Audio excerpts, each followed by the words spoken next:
The following content is sponsored by KhorCS. All hail the GOAT Prime. Hey guys, welcome back. We're in the simulacrum again, and this time we're actually going to look at a Dread Riven, because I mentioned in my pinned comment that I rolled my Dread Riven as well. And this was originally crit damage and something else, and then minus flight speed. Now it's minus damage to infested, but that's okay because I wouldn't take bow to infested anyways. But as you can see, 119% crit chance, 88% slash, and then plus cold. Well, the slash doesn't really matter because, like I said, I usually fight Grineer, so slash against armor is still bad. But the crit chance, you can see it with Point Strike, it goes from 125% to 184%.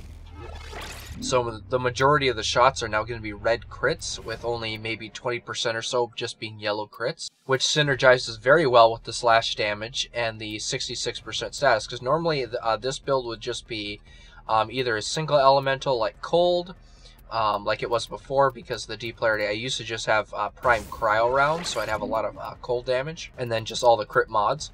But with this mod, it makes it a little bit more interesting, because now I can do radiation and viral, because this slot adds cold. So I'm going to be attacking alloy armor, which will kind of counter the slash damage, but I'll also have viral, so I can actually attack their health a lot more. The problem, however, with the viral is because it fires so slowly, if I proc viral and then I don't kill them, or proc another viral proc before they before the first proc ends, all the health damage I dealt to them as their health was reduced by viral gets returned to them. So viral is a risky damage type to be using on a slow firing weapon. It's good on the Dread because it has a very high status compared to the Dread. And for this, I'm not going to be testing it against any bow. I'm just going to show you how powerful it is on its own. Now, as you can see, the charge rate is still pretty slow. Did get a good slash proc. And as you can see, even when I was getting red crit slash procs, the slash procs were only 6,000, which is pretty interesting. So the Daikyu was 1,800, so about 100 more slash. But this doesn't even red crit. But the slash procs were dealing, as you remembered, 8,000 from the last video. Even when it didn't, it was just a yellow crit, it would do 8,000 damage.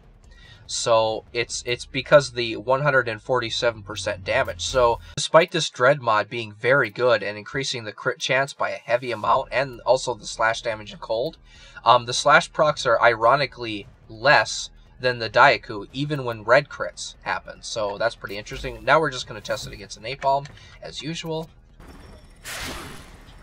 Okay, slash proc, as you can see, it was only 600. So even though this is getting red crits now, it's still going to kill a lot faster, and then we get a viral proc. That was the only viral proc we got, by the way. So you can see how you can see my point about how it being dangerous, and I'll actually show you that just for a quick second. Okay, there's the viral proc. Now I'm going to do a bunch of damage. Okay, there's another one. I'm going to do a bunch of damage. Now watch the health. See, now the enemy just got their health back because the viral proc ended. So it is a little bit risky to be using viral, especially with a slow charging bow. Obviously, I could fix that if I just added fire rate, but then I'd lose out on radiation viral. I have to do radiation cold or maybe radiation toxin. But yeah, that's a review of this Riven mod. It's pretty good. I might actually sell it. Or give it away maybe at a later date, because I like the Daikyu better, and like I said, the slash procs in the Daikyu are now better than the Dread, even when the Dread gets a red crit slash proc. So yeah, thanks for watching.